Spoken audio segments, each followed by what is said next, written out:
Kelly, welcome back to the Sisterhood. It is so good to be back here with you. Thank you for having me. Yeah, and we were just talking. I think you were the first male on the Sisterhood like a few years ago. I broke the glass guy ceiling on the Mhm. podcast. That's You right. did. Uh-huh. And we are so ready to have you back because back then, a few years ago, I'm going to link to it in our show notes because it was such an incredible interview. It's one of my top faves. And we have been wanting to have you back. And we feel like this series, Midlife is No Joke, is the Mm. perfect time to have you back because you have so much insight because of where you are in life, but also what you do in life. So, will you just tell everyone a little bit about what you do? That was nicer than saying because I have so much gray in my goatee. I appreciate that. um, yeah, so I mean, I'm in the midst of midlife transitions myself. So, I trained as a clinical psychologist, and I got a family started, married a woman who's also named Kelly, believe it or not. Wow. Yes, and is also a doctor along with me and changed her name. So we are both Dr. Kelly Flanagan. It's quite a confusing scenario Not, for, yeah, I was gonna say not confusing at all. yeah, it confuses everybody from HR departments to TSA and Mhm. everybody in between. We have 3 kids. They are now 19. This month they will turn 19, 15, and 13, which is just Mm. incredible to think about. So I've been working as a psychologist for years, started writing publicly about 10 years ago, published my first nonfiction book, Lovable, about 5 years ago. And just in the last, you know, guess 6 months to a year have made some major shifts away from being a therapist in an office, as I've done for 2 decades, to being more of an online coach, and then also shifting out of writing nonfiction and into writing novels. So I'm going through it with you all, and it is no joke. Yeah. Well, you have been just a very powerful voice in my life. I just feel like the things that you say have made a big impact on me.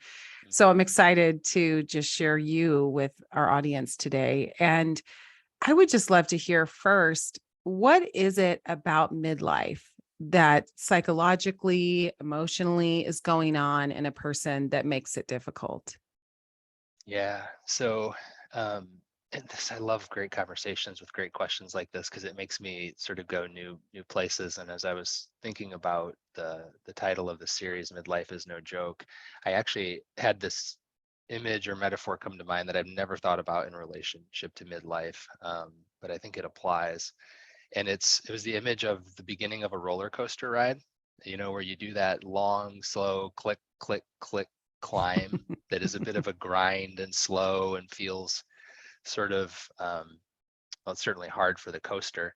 And then you sort of get to the top and you start to crest, and I think that's sort of like the midlife moment where we Mm. start to realize like something is shifting and something is changing here.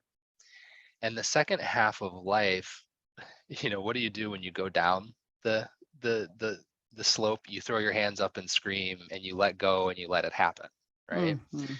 And I think one of the biggest challenges of midlife is that it's calling upon us to draw upon a totally different set of human skills to navigate it than we did in that first half of life. Like the first half was all about working hard, establishing, attaching, getting, accomplishing, creating.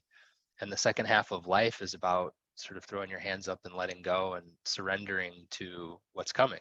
And uh and and so the challenge comes in when we hit that midlife moment and we try to do more of the same. We try to solve that midlife moment. It's like we're wishing there was more track to climb, rather than sort of going over the peak and starting to let go. So I think that's the challenge that we face is beginning to cultivate a whole different set of skills to navigate being human and being alive. And we tend to want to just sort of keep going back to the skills that have worked so far, but that was a different set of tasks than we've got ahead of us. So yeah, those are my thoughts. Go back to the skills that have worked so far. That Yes. feels like the epitome of what's hard is that life keeps changing. Yes. And we maybe have finally figured out how to adult, if you will. Mhm. And we have some systems in place, and then life changes and it's no longer working for us. And that can be taken in a million different directions. Absolutely. You know, Um, do you so double down on what's worked or do you mhm. find the things that are going to work for this next stage? I think that's sort of the question. Yeah. So how? Tell us what's your what's the secret sauce to Hmm. letting go a little bit as we crest that Hmm. peak? Well, let's get into it then, huh? um, so, um, I mean, I think the thing we have to do first is we have to make sure that, like, let's spend a little bit of time celebrating what's worked so far, what Hmm. we've done well, you sort of see this in the classic analogy of the middle-aged man who suddenly gets a sports car and gets a younger bride, for instance, starts to spend more money. There's that tendency to say, well, this worked for me, and so earning money, kind of enjoying my youth and these sorts of things that worked for me, and so I'm going to do more and more of what I enjoyed and what worked. And so just to take a moment to celebrate that those things weren't wrong, that those things they were the right things to do. This is what life was about, and to begin to enter into that season of letting good things go, so that we can find, I would argue, even better things. Hmm. I think that's the gift that lies in the second half of life beyond the midlife crisis. If we surrender to it, is that surrender, acceptance, receiving, allowing, appreciating. Like, these are all better human experiences even than accumulating and achieving and attaching and getting. Um, but it's really hard to do that because we feel like the things that have been good are good and they need to keep being good. So we need to have that moment where we celebrate good things and get serious about starting to let them go. Hmm. Oh my gosh, Kelly, that is so helpful because I think when you honor what it has been, Mm. it makes it actually easier to let go. And this is a really silly analogy, but it's just like the Marie Kondo situation, right? Mm. Where we have such a hard time letting go of our stuff, but somehow as soon as we say thank you to that thing, magically we're able to let it go. It is bizarre, Yes. but it Yes. actually works. And I'm not even sure why, but somehow in that gratitude moment, then we're Mm. like, okay, we're thanking this. And now I really can let Aunt Emma's Mm. salad bowl go. And so, Yes. it's almost that's a really simple analogy of what, it's the same concept that somehow that gratitude and that Mm. moment of appreciation allows us then to loosen our grip. I was sitting around the fire. We had a pretty crummy weather for the last week of summer here in northern Illinois, and so we were actually sitting around a fire pit the night before school started again. And for the first time in, I don't know, 13 years, we were only sending 2 kids to school instead of 3. Our oldest has graduated. He talking about letting go. He's not going to college. He's moving into the city. He's planning to become a world famous stand-up comedian. Is probably going to have to get a day job for a while before that happens.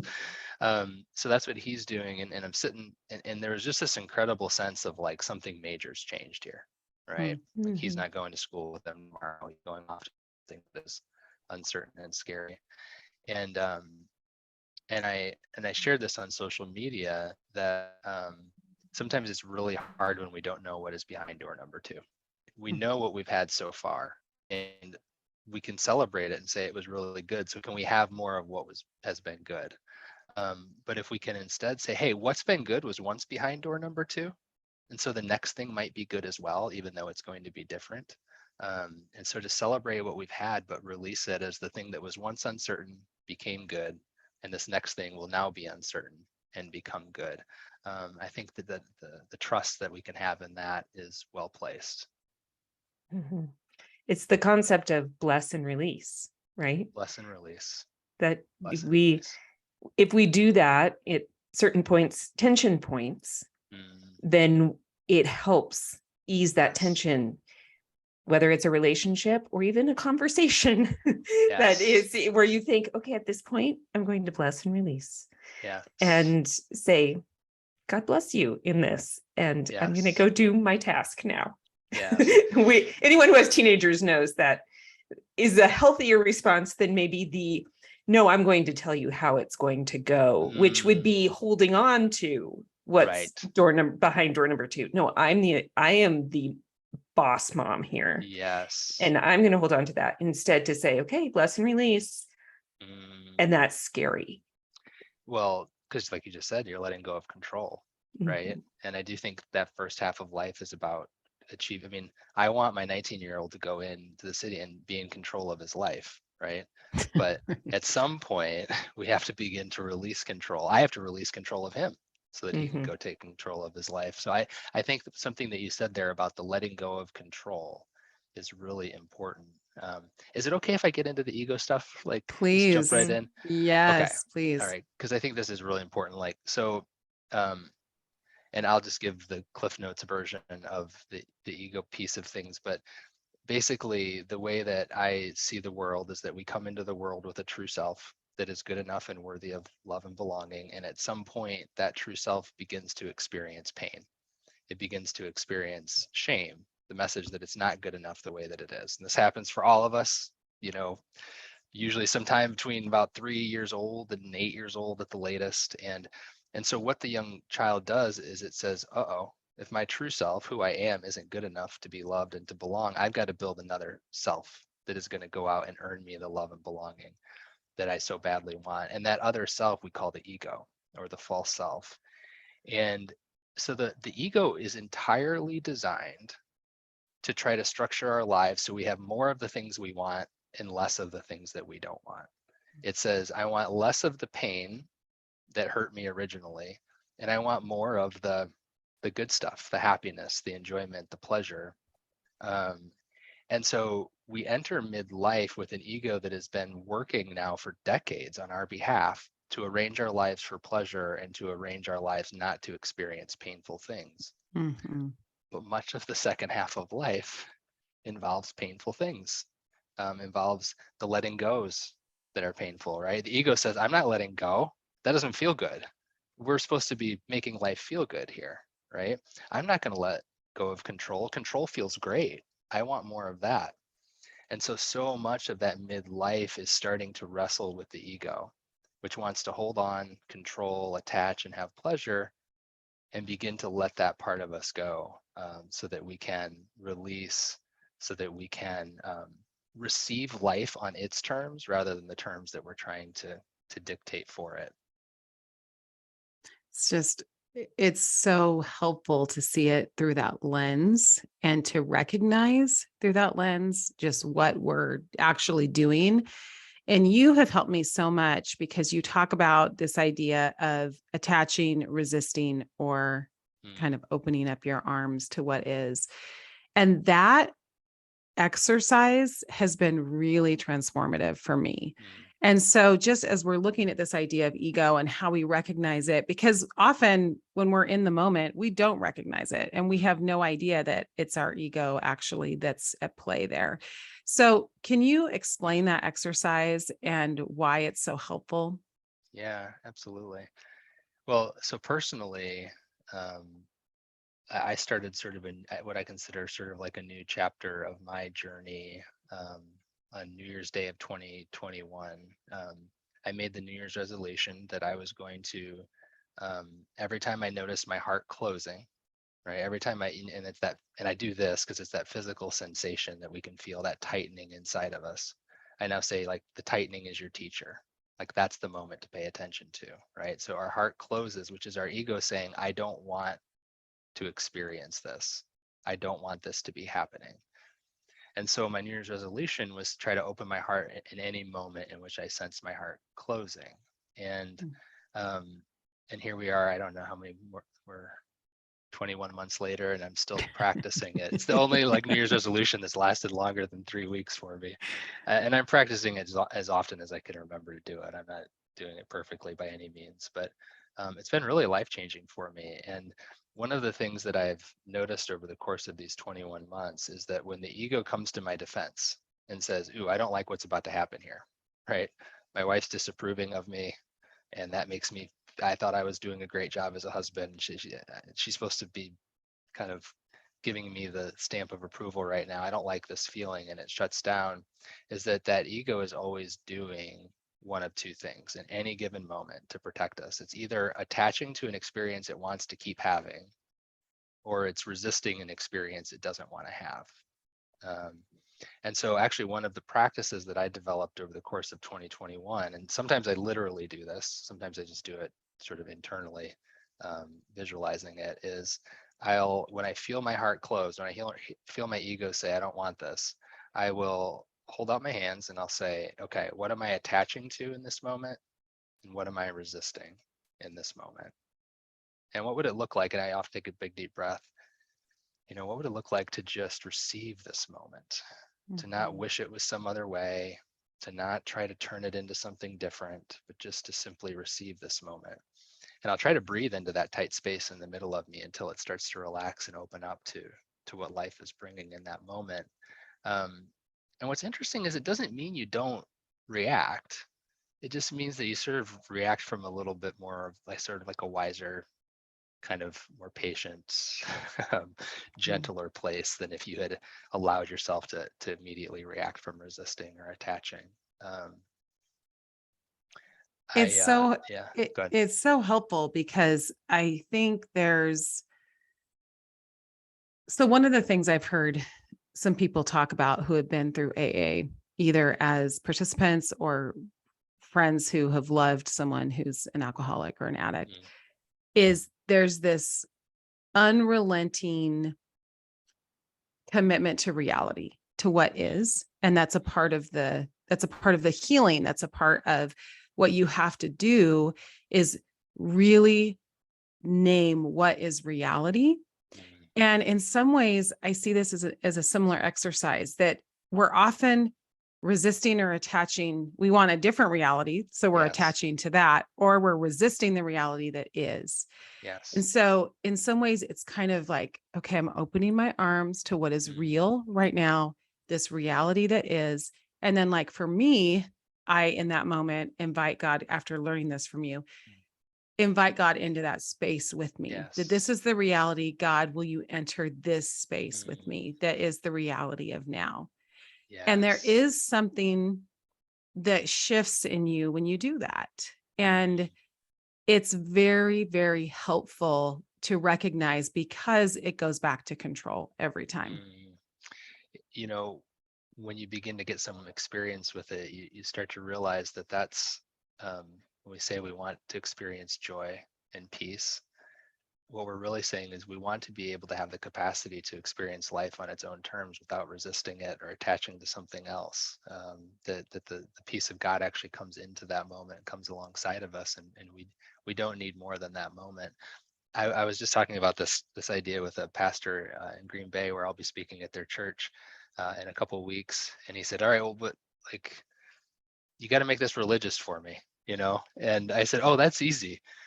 So Jesus was just about to begin his ministry, and a bunch of people drank all the wine at the wedding, and his mom came to him and said, "Hey, would you make wine?"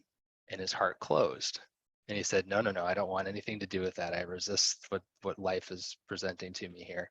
And then what did he do? He opened his heart. He made the wine. A little while later, he's walking down the road, and a Gentile woman keeps asking him over and over again, "Will you heal me? Will you heal me?" And what does he do? His heart closes. "Nope, I'm going over here. This is what I'm doing. I'm resisting doing this for you." And then, of course, eventually she beseeches him enough, and he says, "Yes, I'll heal even a Gentile." He's praying in the Garden of Gethsemane. And what is he saying? Any other way but this. Resist, resist, resist. But your will be done. Right? Even on the cross, where are you? Why have you abandoned me? I don't like this. This doesn't feel good.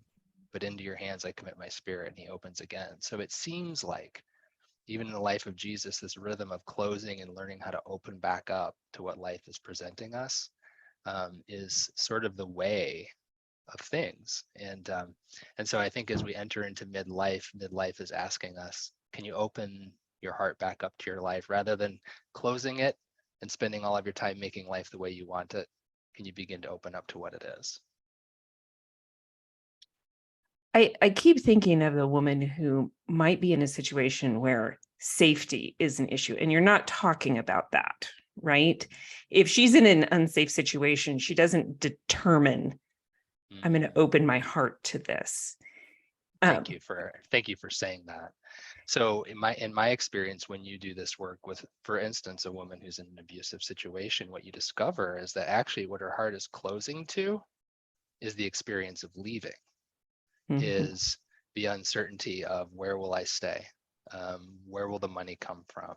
What will people think of me if my marriage doesn't work? And so actually what happens in the open-hearted moment is an openness to moving, doing something different with that relationship, right?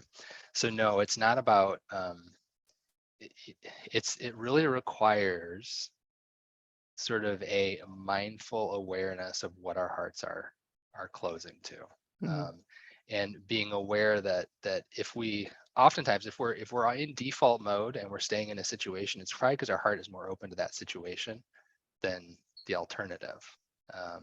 And so to be aware of that and to be practicing that open-heartedness to what life will be like apart from the situation, or if she says something about the situation, and so on. Yeah, does that make sense? I hope. Yeah, it's using the same, but it's a shift of where the focus is. Yes. I just don't want anyone to hear that we're saying stay and open your heart to something that might be unsafe. How about this one? One of your kids' friends presents them with, an illicit drug, and your kid's heart closes, right? Well, should they open it up to the drugs and do the drugs? Or do we walk them through an awareness of what did your heart just close to? It closed to, what will they think of me if I say no? Right? Well, what if we opened our heart to the possibility that you'll be okay even if people judge you for saying no to drugs, right? So it really does require a mindfulness about what is that closing about, and what's the experience we're resisting, and how can we open up to that experience? We can really trust our hearts, I think, is the message, if we're really learning how to listen to them. I was thinking about changing roles as you were talking as well, and how we often hold on tightly to the roles that we've played in the past. And it's hard to accept that there may be some new roles that we're asked to play that aren't the old ones, because we like the old ones and we don't want the old ones to go. So just whether that's in a job or in your family, or, however, maybe someone's gone through a divorce.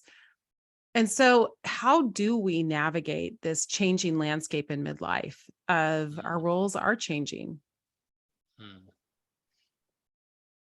Yeah. What I've noticed is that people don't mind a changing of roles if they weren't getting a sense of worth from the role. And so sort of underneath the hood of a changing role, the thing that's really hurting is the worth that feels like it's dwindling as a result of that role changing. It's really good. So, and here's another opportunity for growth, right? Like, I was attaching my worth to being in that role, right? Rather than to who I am, rather to what my worth is in God's eyes, rather than to the fact that I'm completely worthy just by virtue of my presence here on this rock. And so, again, it's another opportunity to let go and go, wow, I'm going to take some of my worth back from that role and sort of center it right where it belongs, which is inside of me, not in the roles that I play. But boy, that's a hard, again, feels a little bit like a dying sometimes when it happens. Yeah, and it seems that might be a very long process. Right. That it's easy for us to say in this conversation in 5 seconds or less, you let go of it. But I would imagine for some people it takes months and years. And so I wrote this book called Lovable, which cast me Yes. as a pretty thoughtful father, right? Mhm. And so it's really easy for my sense of worth to get rooted in my role as a dad. And it was probably about a year ago now, I said to my oldest, I said, I'd like to start a new tradition where I take you out for a meal once a week. And would you be up for that? Sort of as like a finale to your time at home, your full time at home. And he said, sure. And we got to the first breakfast, and I said, so why do you think we're doing this? And he goes, well, probably so you could make some memories and then tell me how I should do things when I'm an adult. and I said to him, I go, actually, it's sort of the opposite. Like, I don't want to do anything fatherly during these times. I don't want to say anything fatherly. I will if you ask for it, but I realize that like we're bridging to a new kind of relationship. You're entering into adulthood. You're becoming an equal in that way, in a lot of ways. And it was really powerful. But so I guess all that to say, yeah, the letting go of my role as father that I've valued and treasured so much in that sense, and the father of like a protector and a guide, so to speak, started a year ago. He signed his first lease for his first apartment today. We're gonna be moving him into the city next month. And then this process is going to keep going on. Every time he says he's doing something that I think is crazy, and I feel myself tighten up, and I want to jump in and be a dad, and I just need to honor his personhood, and what am I resisting? What am I attaching? Let go, receive it, let him live his life and make his choices and his mistakes. So yeah, for some roles, it's a years long process, lifelong process, maybe for some of them. Mm-hmm. I think what's hard is when someone's facing that in between stage, right? Which a lot of people are in midlife, where the kids aren't quite old enough to be fully on their own. So there's still a little bit of that parent-child thing there. And so they're not full try adults. telling them that. Right. And maybe the kids are doing something that is harmful to them or isn't in their best interest. And so even how do you navigate that dynamic? Even if you are separating and detaching a little bit, and do you have any words of wisdom for someone in that boat? Well, for me, it's really simple. Like if you live under my roof, and I'm not, the way I'll frame it is I'm not in charge of you, but I am in charge of my four walls, right? And so I do get to say what happens in those four walls, and I'd love for you to stay here and sort of abide by what we do around here, but I totally understand if you don't want to.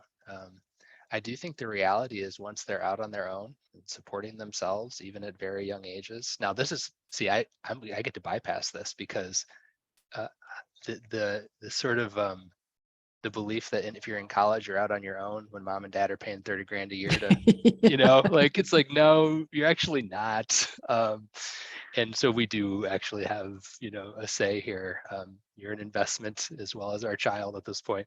You're an investment. So I don't know. I wouldn't throw $30,000 after an investment that I thought was tanking for various reasons, So I just think it is a sticky time. And it, in a way, I think it gives you more time to make the transition, and it's messy and sloppy, and there's resistance from them, and there's tightening from you. But I think it gives you more time to make that transition, and more times actually, I think good, as long as you can tolerate the evolution of it. Yeah, that's helpful. And I'm thinking too, I mean, how do we control kind of that angst or worry of our young adults? I mean, for you, it's sending, your son to the city. For others, it's sending them off to college, and maybe they're, making choices and you're worried about them. I mean, or maybe it's something totally different in midlife. Maybe it's a job, but there's just that angst and that deep, that wake you up in the middle of the night and you can't go back to sleep angst that doesn't seem to leave. And so how do you navigate that better? How do we navigate that better? That's such a tough question. Because I think the only way you navigate it better is by growing in your confidence that you can handle pain. Like I really believe that. I think that anxiety in the middle of the night is saying, I won't be able to handle that if it happens. So I have to sit here and sort of magically believe that in the middle of the night, laying in my bed, I can think about it and do something to prevent it, which we know is just not true, right? But we sure think we can in the middle of the night. We sure do. Last night, I laid awake for an hour thinking, what if the books that I ordered for this upcoming event don't get here in time? The event's 2 weeks away. They already showed up. I watched them, the FedEx drop them off today, but there I am laying in the middle of the night thinking, well, what will I do? How will I fix that? How, and this is just a silly thing. Books not showing up for an event, right? But I couldn't fall back to sleep until I was able to say, well, if they don't show up, we'll figure it out. We'll find our way through that, right? How much more so though, when you're talking about the pain of poor decisions from a child or outcomes that are painful or tragic. So I think the only way that we can begin to turn the corner on that kind of anxiety is by saying, I won't resist that pain if it arrives. That too will be part of the life that I live and live fully as much as I can. So, I mean, this is just hard, painful stuff. It's hard to put a fun spin on this. I had a friend send me something yesterday, and it basically said, it was someone else talking, but it basically said, I have lived through 100% of the difficulties that have come my way. And that's a pretty good statistic. But it's like you're saying, we think we might die in these things, but actually we're not going to die. And I love in the book, Codependent No More, there's a line in there where she talks about Melanie Beatty, how she talks about that. She said, it's not the end of the world, because it's literally not the end of the world. And so lighten up a little bit and don't take everything so seriously. And I think there's just some wisdom in that we can handle more pain than we think we can. It's not the literal end of the world. And so how do we even lighten up a little bit in life and not be carrying these heavy burdens and these rocks around on our backs and feel like we're going to collapse at any moment? And that's just a challenge personally that I feel like I'm walking through. And I imagine many others feel that way as well in midlife. Yes. Yeah. And it's, I just know from being in the chair talking about these things, and I just know that the ears listening to this will either feel really invalidated by that, or they'll feel a lot of hope as a result of that, and what you're noticing there is that so folks who are listening, when you notice yourself closing to what we're talking about right now, that's a part of you saying, I'm just not ready to hear that. I don't want to get better at experiencing pain. I don't want to get better at receiving it and learning that it's a part of life. And that's okay. That's part of your growth right now, is noticing that closing and just asking yourself, can I open myself up to this conversation a little bit more? For those who are opening to it right now, it's almost like they've tried every other way, right? And this is making sense. Oh yeah, like I've tried everything I can to prevent pain and hardship and life going the ways that I don't want it to, and it doesn't work. And so now I have to learn how to sort of receive and respond to it. So there will be different reactions, but the way we're reacting is also part of the process. Yeah, as a person who overthinks everything and over worries about everything and predicts every possible bad scenario, my husband will often say, well, that is going to happen. Like, you just need to come to terms with the fact that she's going to do that. One of our daughters, like, at some point that's going to happen. And it kind of stops me in my tracks, because I'm in this worry cycle. And then I have to deal with, okay, I'm going to accept the reality that is there. And he seems to not be as freaked out about it as I am. So that kind of helps bring me down a little bit to kind of, okay, you don't think that's the end of the world. Talking about that, in my mind as a mom, I think, oh, if X happens, it's going to be the end of the world. And having a partner who says, no, it's not. It is not going to be the end of the world. We're going to continue. We're going to still be married. She's going to be off doing her thing. And it is helpful. I find that it is helpful, and I don't mean to over spiritualize difficult things. And at the same time, I find it to be helpful to know that Christ knows pain and Mhm. he is with me in that. And none of it's going to be surprising to him. And the level of pain that I experience, he can match me there. Like he can meet me Mhm. there, and Yes.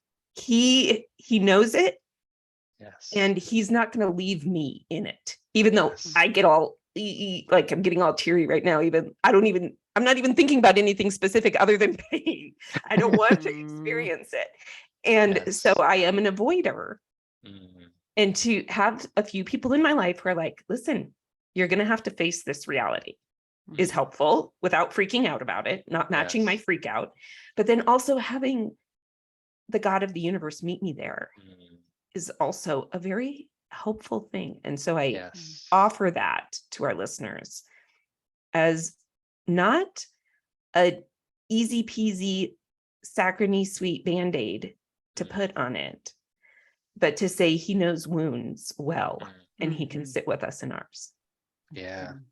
Well, and I know, I mean, I was somehow I came out of my early Christian faith with the idea that somehow the cross was Jesus' way of saving me from pain, and so then when pain happened, I thought I was doing something wrong, and surely I've got to fix something here. And over time, come to realize that really it wasn't preventing pain; it was showing us how to walk through pain, and the promise that we'll have Him walking through it with us. So um, that helps to make that shift a little bit, to go, okay, that's what this is all about.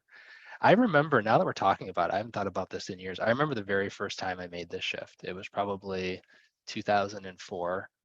My 6-month-old son at the time had gone in for one of those well baby exams, and they had said, the way that we're seeing some ridges here in his forehead, we think there might be premature fusing of the skull plates, which then I can't remember the name of it. Cranial stenosis. And I went home and I looked it up and I Googled that, and I mean, just it's heartbreaking what kids who experience this. But they said, we can't do anything about it till he's 1 anyways. And x-rays are not good for kids this age. So we're just going to wait 6 months to do x-rays and diagnose it. So mom and dad, just hang out for 6 months with that possibility. And for the first few months of that, I was so anxious I could barely look at him. I was constantly on WebMDs and different things. And I'll never forget, I was on the way home from work one day, and it finally shifted in me. And it was suddenly like, it was true. It was true. He was going to get this diagnosis. And I remember I had to pull over and I started weeping. But when I got home, I had such a tremendous sense of peacefulness and the capacity to be with him and enjoy him and appreciate him and cherish him for the first time in weeks. And thinking back, that was the shift. I surrendered to the pain. I allowed it to be what it was, and therefore I could encounter it in a peaceful way on its own terms. Whereas the resistance to it, right, the anxiety about it, was making it impossible for me to focus on anything else.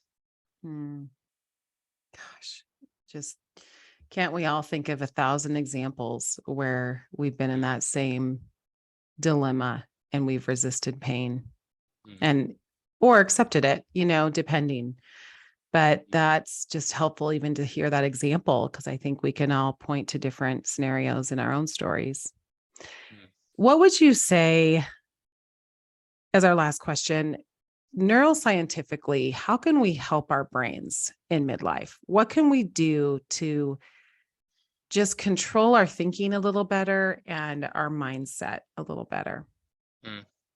So I always get a little bit antsy about the word control, because as psychologists are trained from an early Yeah, age that you can't no, control that's your good. thoughts, right? The whole That's like, good. we do the experiment, try not to think of a white elephant, and then it turns out people you tell that to think of it more and more, because the command to not think about the thing makes you think of it. Help our So brains. How do we help our there we go, brains? help our brains.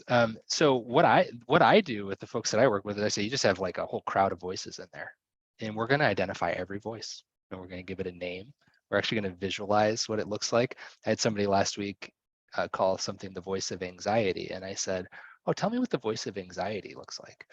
And he said, he's a businessman in a very like nice suit, and he's pointing at me like I need to be doing more. And I said, oh, it doesn't sound like that's the voice. That's a voice that's causing you anxiety, but it's like the voice of duty. or the voice of burden, or the voice of achievement, or something, right? So let's identify the various voices that are sort of haranguing you inside. Let's personify them, like let's picture them. And then let's actually, where we can take control, is we can take charge of the dialogue we're having with each of those voices. And I'll actually like have folks write out a dialogue with the voice of, you know, duty. I'll have the voice of shame, the voice of anger, the voice of fear. So we'll actually have a dialogue with those voices. So now you're not like bombarded on all sides. You're actually in charge of how you're interacting with each of those voices inside. It has a really powerful sort of effect over time. Takes some time, it's work, but over time you start to see that the dialogues you're having on paper start to actually play out in your mind, and things are shifting internally. So that's interesting. So if someone wanted to try that, just even in a journaling process, you name what the voices are saying, and then you start to kind of. Yeah, I'll actually almost like a movie script where it's like voice me. So number one, first thing that's helpful is the voice isn't you now, because a lot of times all those voices inside just feel like you, and they're not. None of them are you. You're the version of you that's able to notice them, listen to them, and interact with them. So voice of shame me, colons, and just write out the conversation, right?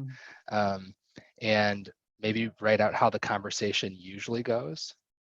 Then next time, write out how you want the conversation to go. How do you want to show up to that conversation? And take a little bit more control over how that conversation goes. And over time, those conversations that we write down on paper actually start to play out in our minds a little bit more fluidly. Wow, Kelly, that is so helpful. Thank you for that. Sure. So you have a new book that actually explores a lot of the themes that we've talked about today. So can you talk a little bit about it? Yeah, well, I mentioned, I've shifted into writing fiction, which has been one of the scarier and more joyful experiences of my life. So The Unhiding of Elijah Campbell comes out on October 18th. And so actually, one of the ideas in this book is that the protagonist, in the midst of a midlife crisis, and I won't spoil why he's in the midst of it, although I think it might be on the back cover. His wife leaves him, and he ends up going back. He knows he's got unresolved issues with his mom, so he goes back to his small town of Bradford's Ferry to see if he can try to work through those issues. But he's really just hoping to shortcut it and get over it. What he ends up doing, at the advice of a pastor in town, is he starts going to places in the town where he had poignant, meaningful experiences with previous people in his life, like a grandmother and a grandfather. And he starts imagining, like we just talked about, a dialogue with them and a conversation with them, in the hopes of giving God a way to speak through the people who have loved him the most. And these conversations start to shape his transformation over the course of the book. And so it was just a blast to write, and I'm thrilled with how people are embracing it. So I'm excited to get it out there. Well, I got an advanced copy and I am reading it right now, and I'm Yay. loving it. So, I mean, Chris, really, what a beautiful way to walk through midlife, actually, is to read a fictional story about someone else in midlife. I mean, that is just, it's wonderful. I mean, it's just its story just is powerful. And so I actually love that it's fiction. There's something about that makes you digest it differently. Yeah, well, and the metaphor in the book is he going to keep trying to cross this midlife bridge, in the same way that he's always tried to cross it, or is he going to do something different? And I think you'll be pleased with how differently it turns out. Well, Kelly, thank you so much for joining us today, for being back at the Sisterhood. We adore you and we're big fans. Oh, thank you so much. It was great to be here. Bye, Kelly. Bye. Bye.